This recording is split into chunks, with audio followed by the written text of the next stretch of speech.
الكريم اما بعد فاعوذ باللہ من الشیطان الرجیم بسم اللہ الرحمن الرحیم۔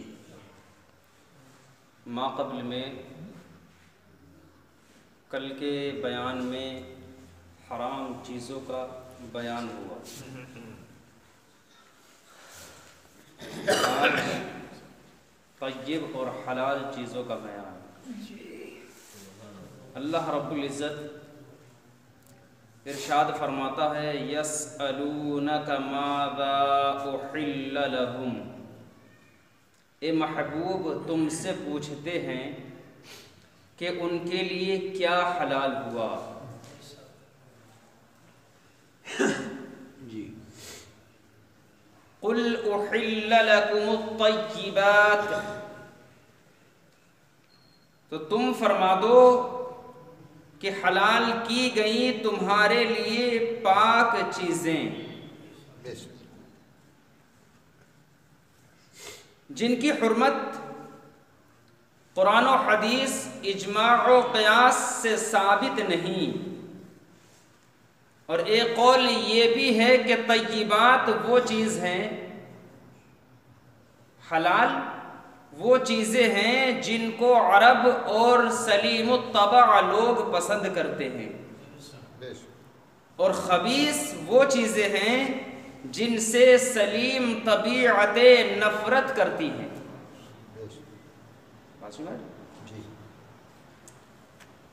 تو مسئلہ اس سے معلوم ہوا کہ کسی چیز کی حرمت پر دلیل نہ ہونا بھی، کسی چیز کی حرمت پر دلیل نہ ہونا بھی اس کی حلت کے لیے کافی ہے کہ وہ چیز حلال ہے۔ اگر کسی چیز کے حرام ہونے پر قرآن و حدیث اجماع اور قیاس سے کوئی دلیل اس پر نہ ہو تو یہی اس کے حلال ہونے کے لیے کافی ہے۔ بات سمجھ؟ اس آیت پاک کا شان نزول یہ ہے کہ عدی ابن حاتم اور زید بن محلحل کے حق میں نازل ہوئی، جن کا نام نبی پاک علیہ السلام نے زید الخیر رکھا۔ ان دونوں صاحبوں نے عرض کیا کہ یا رسول اللہ صلی اللہ تعالی علیہ وسلم، ہم لوگ کتے اور باز کے ذریعے سے شکار کرتے ہیں۔ کتے اور باز جانتے ہیں نہیں؟ باز کے ذریعے سے ہم لوگ شکار کرتے ہیں، تو کیا ہمارے لیے حلال ہے؟ تو اس تعلق سے یہ آیت پاک نازل ہوئی۔ اللہ نے فرمایا یسألونک ماذا احل لہم، اے محبوب تم سے پوچھتے ہیں کہ ان کے لیے کیا حلال ہوا۔ قل احل لکم الطیبات، تم فرما دو کہ حلال کی گئی تمہارے لیے پاک چیزیں۔ وَمَا عَلَّمْتُم مِّنَ الْجَوَارِحِ مُكَلِّبِينَ تُعَلِّمُونَهُنَّ مِمَّا عَلَّمَكُمُ اللَّهُ، اور جو شکاری جانور تم نے سدھا لیے، جو شکاری جانور تم نے سدھا لیے، خواہ وہ درندوں میں سے ہو، مثلاً کتے اور چیتے کے شکاری پرندوں میں سے، مثلاً شکرے، باز، شاہین وغیرہ، کہ جب انہیں اس طرح سدھا لیا جائے کہ جو شکاری ان کو چھوڑے تب شکار پر جائیں اور تب بلائے تو چلے آئیں۔ بات سمجھ رہی؟ ایسے شکاری جانوروں کو معلم کہتے ہیں۔ کیا کہتے ہیں؟ معلم۔ تو جو شکاری جانور تم نے سدھا لیے انہیں شکار پر دوڑاتے، تو جو علم تمہیں خدا نے دیا اس سے انہیں سکھاتے۔ فَكُلُوا مِمَّا أَمْسَكْنَا عَلَيْكُمْ وَاذْكُرُوا اسْمَ اللَّهِ عَلَيْهِ، تو کھاؤ اس میں سے جو وہ مار کر تمہارے لیے رہنے دے۔ شکاری جانور جیسے کتے کو ہم نے سکھا لیا، سدھا لیا کہ ہم اشارہ کریں گے جانور پر تو تم جا کر کے شکار کرنا، اور وہ گیا، اس نے شکار کیا اور چھوڑ دیا، اب یہ وہاں گیا اس کو ذبح کر لیا۔ تو وہی انہیں شکار پر دوڑاتے، جو علم تمہیں خدا نے دیا اس سے انہیں سکھاتے۔ تو فَكُلُوا مِمَّا أَمْسَكْنَا عَلَيْكُمْ وَاذْكُرُوا اسْمَ اللَّهِ عَلَيْهِ، تو کھاؤ اس میں سے جو وہ مار کر تمہارے لیے رہنے دے، اور خود اس میں سے نہ کھائیں۔ کتا، شکرا، شاہین، باز، ہم نے اس کو سدھا لیا، اشارہ کیا، وہ ہمارے اس شکار پر گیا اور جانے کے بعد اس کو مار گرایا، جان سے ختم نہیں ہوا بھی، مطلب اس کی صورتیں بھی آئیں گی ابھی، اور اس میں سے اس نے خود سے نہیں کھایا، کتے نے نہیں کھایا اور ایسے ہی دوسرے درندے نے بھی نہیں کھایا۔ تو وَاذْكُرُوا اسْمَ اللَّهِ عَلَيْهِ، اور اس پر اللہ کا نام لو، اس پر اللہ کا نام لو۔ جی بے شک۔ اس آیت سے جو مستفاد ہوتا ہے اس کا خلاصہ یہ ہے کہ جس شخص نے کتا یا شکرا وغیرہ کوئی شکاری جانور شکار کے لیے چھوڑا تو اس کا شکار چند شرطوں سے حلال ہے، چند شرطوں سے حلال ہے۔ وہ شرطیں سنو۔ پہلی شرط، شکاری جانور مسلمان کا ہو اور سکھایا ہوا ہو۔ جی۔ دوسری شرط، اس نے شکار کو زخم لگا کر مارا، کتے کو جو ہم نے سکھایا تو اس نے صرف جانور کو زخم لگا کر کے مارا، کھایا نہیں۔ نمبر 3، شکاری جانور بسم اللہ اللہ اکبر کہہ کر چھوڑا گیا۔ شکرے کو ہم نے چھوڑا کسی جانور پر شکار کرنے کے لیے، تو اس کو چھوڑا تو وہاں ہم نے کہا بسم اللہ اللہ اکبر، اسے چھوڑا۔ کتے کو ادھر سے چھوڑا، ہرن کے پیچھے جاؤ اس کا شکار کرو، تو اس کو چھوڑا تو پھر ہم نے کہا بسم اللہ اللہ اکبر۔ چوتھی شرط، اگر شکاری کے پاس شکار زندہ پہنچا تو اس کو بسم اللہ اللہ اکبر کہہ کر ذبح کرے۔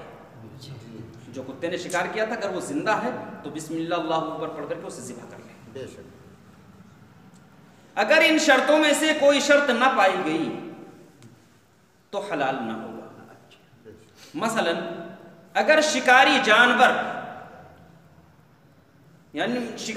یعنی کہ سکھایا ہوا جانور، کتا، شکرا، باز، شاہین وغیرہ نہ ہو، یا اس نے زخم نہ کیا ہو، یا شکار پر چھوڑتے وقت بسم اللہ اللہ اکبر نہ پڑھا ہو، یا شکار زندہ پہنچا ہو اور اس کو ذبح نہ کیا ہو، یا معلم کے ساتھ غیر معلم شکار میں شریک ہو گیا۔ ایک ہمارا کتا تھا جس کو ہم نے سدھا لیا تھا، سکھا لیا تھا، اور اس کے ساتھ میں ایک کتا اور ہو گیا، اب وہ شکار پر جا کر کے جھپٹا۔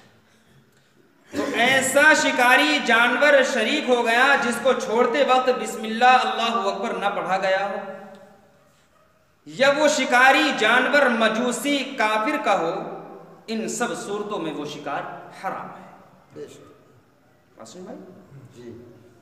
مسئلہ اس سے معلوم ہوا کہ تیر سے شکار کرنے کا بھی یہی حکم ہے کہ اگر بسم اللہ اللہ اکبر کہہ کر تیر مارا اور اس سے شکار مجروح ہو کر مر گیا، زخمی ہو کر مر گیا تو حلال ہے، اور اگر نہ مرا تو دوبارہ اس کو بسم اللہ اللہ اکبر پڑھ کر ذبح کرے۔ اگر اس پر بسم اللہ نہ پڑھی یا تیر کا زخم اس کو نہ لگا یا زندہ پانے کے بعد اس کو ذبح نہ کیا، ان سب صورتوں میں حرام ہے۔ بات سمجھ میں آئی؟ جی۔ آگے اللہ رب العزت ارشاد فرماتا ہے واتقوا اللہ، اور اللہ سے ڈرتے رہو، ان اللہ سریع الحساب، بے شک اللہ کو حساب کرتے دیر نہیں لگتی۔ پھر آگے اللہ بیان فرماتا ہے الیوم احل لکم الطیبات، آج تمہارے لیے پاک چیزیں حلال ہوئیں، وطعام الذین اوتوا الکتاب حل لکم، اور کتابیوں کا کھانا تمہارے لیے حلال ہے، کتابیوں کا کھانا تمہارے لیے حلال ہے، یعنی ان کے ذبیحے جو کتابیوں نے ذبح کیا ہے، ان کا ذبیحہ، ان کے ہاتھ کا گوشت حلال ہے۔ مسئلہ اس سے معلوم ہوا کہ مسلم اور کتابی کا ذبیحہ حلال ہے، خواہ وہ مرد ہو یا عورت ہو یا بچہ ہو۔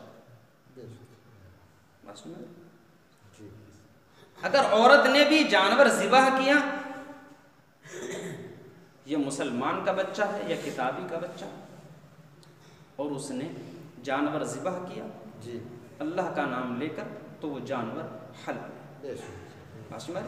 مثلا مرغہ زندہ تھا، گھر پر عورت نے بسم اللہ اللہ اکبر پڑھ کر ذبح کر لیا، حلال ہے۔ آگے اللہ بیان فرماتا ہے وَطَعَامُكُمْ حِلٌّ لَهُمْ، اور تمہارا کھانا ان کے لیے حلال ہے۔ کن کے لیے؟ کتابیوں کے لیے۔ کتابی کون ہے؟ یہودی جو کتاب کو مانتے ہیں، حضرت موسیٰ علیہ السلام پر ایمان رکھتے ہیں۔ کتے کی وجہ سے لاب حرام ہے۔ والمحصنات من المؤمنات والمحصنات من الذين اوتوا الكتاب من قبلكم، اور پارسا عورتیں مسلمان، اور پارسا عورتیں ان میں سے جن کو تم سے پہلے کتاب ملی، تم سے پہلے کتاب ملی۔ نکاح کرنے میں عورت کی پارسائی کا لحاظ کرنا یہ مستحب ہے، لیکن آج معاملہ الٹا، عورت چاہے کیسی ہی ہو، لڑکی کیسی ہی ہو، لیکن مال ملنا چاہیے۔ بلورو دے رہا ہے کہ نہیں دے رہا؟ کتنے لاکھ کی شادی کرے، سودا ہو رہا سودا۔ بیان فرماتے ہیں کہ عورت کی پارسائی کا لحاظ مستحب ہے، لیکن صحت نکاح کے لیے شرط نہیں ہے۔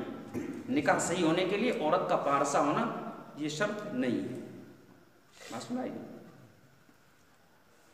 اذا آتيتموهن اجورهن محصنين غير مسافحين ولا متخذي اخدان، جب تم انہیں ان کے مہر دو قید میں لاتے ہوئے، قید میں لاتے ہوئے، قید میں لاتے ہوئے یعنی کہ نکاح کر کے نہ مستی نکالتے اور نہ آشنا بناتے، یعنی ناجائز طریقے پر مستی نکالنے سے بے دھڑک زنا کرنا اور آشنا بنانے سے پوشیدہ زنا مراد ہے، چھپ کر، جو آیت پاک میں ہے۔ آگے اللہ فرماتا ہے وَمَن يَكْفُرُ بِالْإِيمَانِ فَقَدْ حَبِطَ عَمَلُهُ، اور جو مسلمان سے کافر ہو، مسلمان سے کافر ہو، اس کا کیا دھرا سب اکارت گیا، جو اس نے کیا کرایا تھا وہ سب اکارت گیا، جو اس نے اعمال کیے، صدقات و خیرات، نماز وغیرہ، تلاوت قرآن، جو بھی اس نے نیک کام کیے تھے سب اکارت گیا۔ وَهُوَ فِي الْآخِرَةِ مِنَ الْخَاسِرِينَ، اور وہ آخرت میں ضیاءکار ہے، وہ آخرت میں ضیاءکار ہے۔ اللہم صلی علی سیدنا